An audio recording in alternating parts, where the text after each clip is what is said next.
clarification po ng chairperson and some members of the committee na ito daw pong ginagawa nila is like not like a mini trial but like preliminary investigation na kung ikukumpara doon sa usual na legal process na ginagawa. At ang sabi po, para po kay Representative De Lima, parang disrespectful daw po na hindi humarap si Vice President Sara Duterte para personally ipaalam o i-lay down yung kanyang mga rason kung bakit hindi siya dahil or haharap na dito sa pagdinig. Yun po. Thank you. Right. Thank you. So, you have two questions, right? Number one, if you want us to react to the statement that what the committee is conducting is not a trial, but is allegedly a preliminary investigation. Number two, you also want us to react to the statement of Representative De Lima,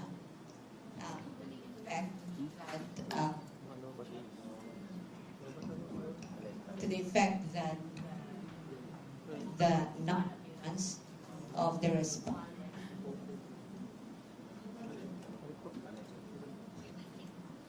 at the committee hearing today is allegedly a disrespect. Let me respond to the second one before I go to the first one. We regret that that's how the good representative feel, but we also had very clearly in our letter and with good intentions, because it is our duty as lawyer to put the defense or best defense available for our client. And at this point, we really feel or we believe that the committee really has no jurisdiction to conduct any form of trial. There was no disrespect intended because in fact, we had responded to the invitation that was extended to us, signed by the chairperson of the committee, and we had submitted this even before the committee hearing today. So we don't know, we don't understand how that could be a form of disrespect. Nonetheless, let me address your question on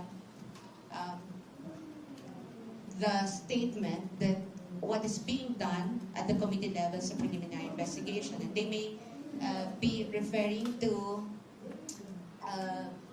the comparison of the committee level proceeding as akin to a preliminary investigation. However, if you have taken note of the past statements by members of the committee, and this is not even something that we said or stated, the term mini trial did not come from the defense. The term mini trial came from members of the committee. And in fact, you only have to look probably in the internet or search them yourselves to know that there have been statements to this effect that what the committee will do is sort of a mini trial. And so, our response to that is, given that the Constitution only vests the power and authority to conduct trial in the Senate, then the House of Representatives or any of its committees cannot do that. And I think this is very clear also in the Duterte ruling, both in the 2025 and 2026 decisions of the Supreme Court, that constitutional parameters with respect to the conduct of the entire impeachment proceedings should always be complied with, especially given that it's not only a purely political proceeding, it is also a legal proceeding, and therefore must comply with the fundamental law. And what is our fundamental law? Our fundamental law is the Constitution.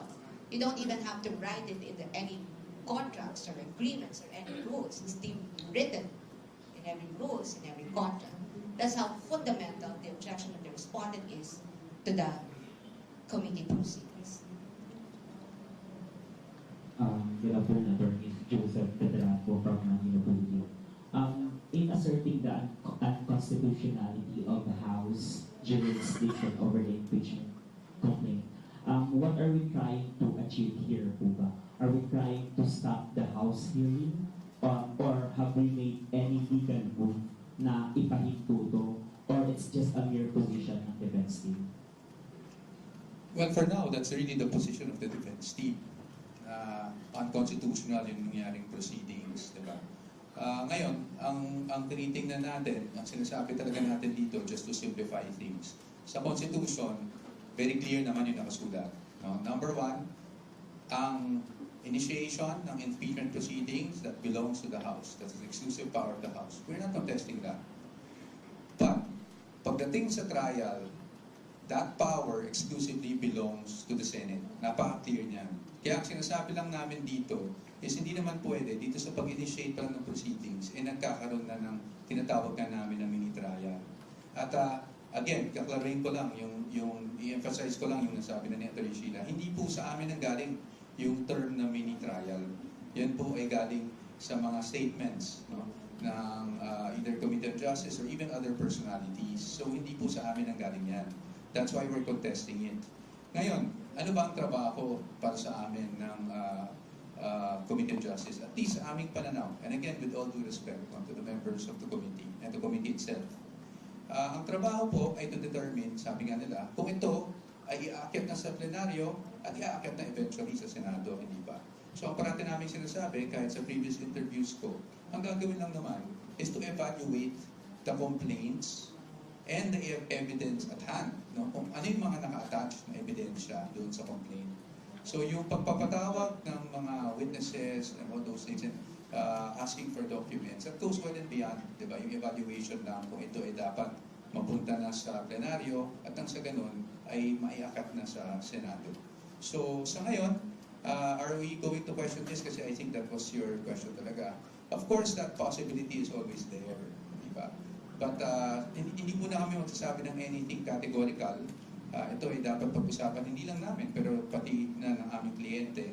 At titingnan natin kung anong mangyari. That's why we have been monitoring these proceedings from day one. And then we'll let you know kung meron na kaming desisyon tungkol doon. Sir, follow-up na lang. Since you are acknowledging that the House of Representatives can initiate the impeachment trial, the impeachment proceedings or whatever, bakit dun po sa process na yun, we're not attending doon sa mga invitations ng House of Representatives? And follow-up is, are we surely attending the Senate hearing once it prospers, the case prospers? Number one, dun sa tanong niyo po, it's not just we're acknowledging, no, that's clearly stated naman in the Constitution na sila talaga ang exclusive power to initiate impeachment proceedings. Why are we not attending? I think it was clearly stated in our letter. It's because we are objecting. There's a fundamental objection to the proceedings itself because for us, this goes well and beyond what is contemplated within initiation of impeachment proceedings. As to the Senate, wala pa tayo doon, no? Pero pag dumating man doon, talaga namang kami naman ready na sagutin. Parati naman natin sinasabi, ready nating sagutin ang mga alegasyon laban sa Vice Presidente sa tamang forum. And at sa atin, pagdating sa pagkakaroon ng trial, whether mini-trial or full-blown trial, that is not in the House, but that is actually in the Senate.